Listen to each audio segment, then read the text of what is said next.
All right, thank you for staying with us. You're still watching the Weekend Show, and we are now on the Climate Chat segment of the Weekend Show. My name is Zainab Adetola, and the Climate Chat is where we get to have conversations around how climate inequalities or, climate change is widening the gap of inequalities in Nigeria. This month, for the whole of March, I have been spotlighting women heroes, women who are doing amazing things and innovating in the climate and sustainability space.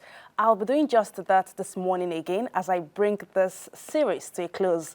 My guest on the show this morning is Doyin Ogunye. She is a climate advocate and also a lawyer. She's the founder of Recycling Scheme for Women and Youth Empowerment, an organization that promotes sustainable communities through waste management initiatives. Good morning, Doyin. Good morning. Thank you so much for having me. Excited to have you. Yes, and so this month is all about, spotlighting women doing amazing things in the climate space, and I must say that you are doing such amazing work. I'm incredibly proud of the amount of Thank work you. that you're doing. I would like us to start this conversation by taking a look at why. What's the why? What were the challenges that you spotted that inspired you to start the Recycling Scheme for Women and Youth Empowerment Initiative? All right. Thank you so much for that question. Lagos has a variety of landscape. We have the ocean, we have the lagoon, and we're surrounded by water.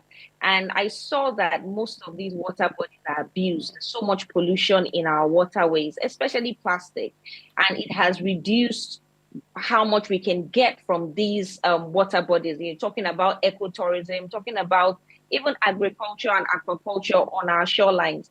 I saw that our coconut belt is eroding. It's actually leaving us because of coastal erosion.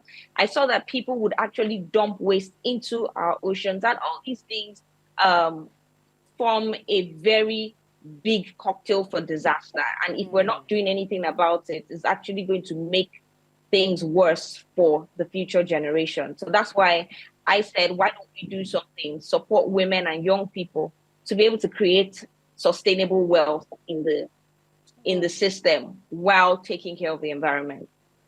Amazing. I know that Restway supports women and youth, but a huge chunk of the work that you do goes into how you recycle plastics. You pick the plastics from the street, from the ocean, from communities, and then go ahead to recycle them. Can you walk us through how your initiative works, the specific things that you have to do? How do you select beneficiary communities or beneficiary individuals? How do you go about then, deciding how to pick the plastics, and what exactly do you even recycle them into?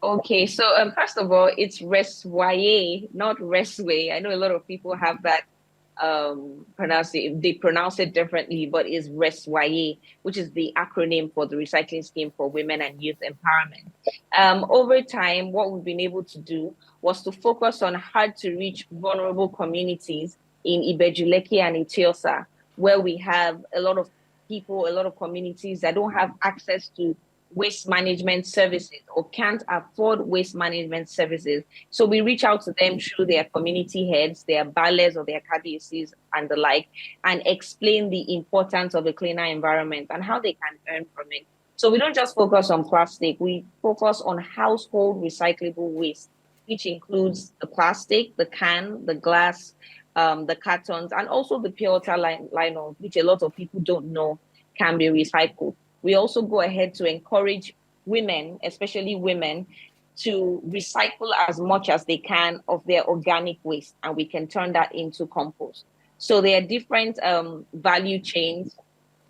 There's the one for plastic, there's the one for cans, there's the one for glass, carton, etc. So I would use plastic as an example. So when we collect all this plastic waste, we take it to our collection hub where we have women that we have empowered over time to separate the waste and separate the plastic from each other. I'm talking about the bottle, the label, and the cap. So it's all separated, and then it goes through a process of baling.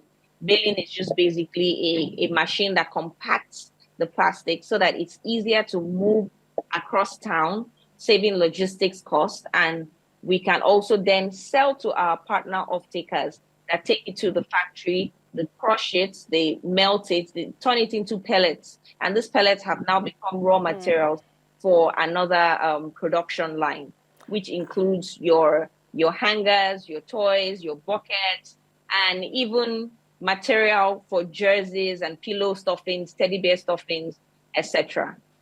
Um, So I, that's how it works essentially. I love the fact that you highlighted how important this seeming waste products are and the fact that they can be recycled to create other programs because many people do not even know, right?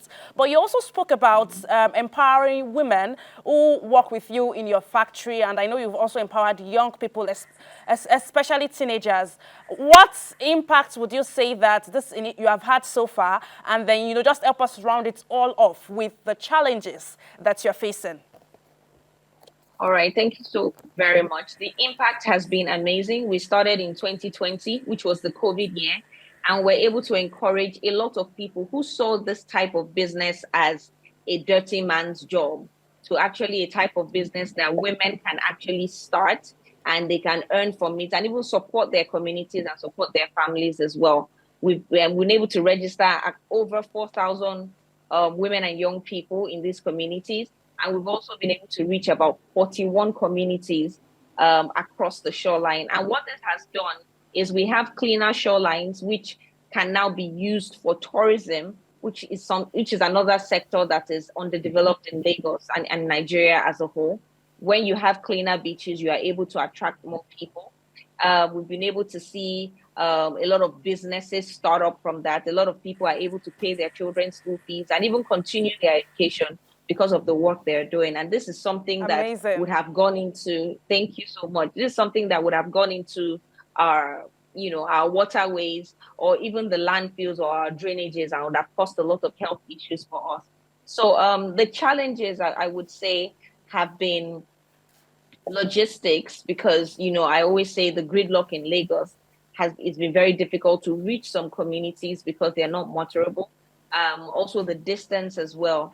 Another challenge is the fact that we don't have adequate funding and infrastructure in this sector largely, and we're looking for more people to bring in investments here so that it's All easier. We right. already have the resource. Thank you. Thank you. We do have to leave it here because we have to go, unfortunately. But thank you so much, Donyo Ogunye, for being our Thank guest you. this morning. And we definitely will bring you back to have this conversation further. And there you have it, people. Thank you so much once again, Donyo Ogunye. There you have it, our guest for the final of Women Innovating for Climate Change and Sustainability here in Nigeria. The Climate Chat will be back next week with yet another exciting edition. Do not miss it, but keep watching The Weekend Show right now for more exciting segments coming up. My name is Zainab Adetola. See you next week.